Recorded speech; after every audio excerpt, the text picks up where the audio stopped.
ফজর নামাজ পড়ে হালকা জিম করে বেরিয়ে গেলাম সকালটা উপভোগ করতে।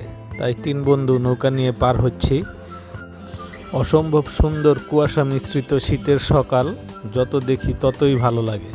যেতে যেতে একটি বড় মাঠ দেখতে পেলাম, অনেক বালক খেলা করতেছে, নিজের ছোটবেলার কথা মনে পড়ে যায়। চলে গেলাম একেবারে প্রত্যন্ত গ্রাম অঞ্চলে।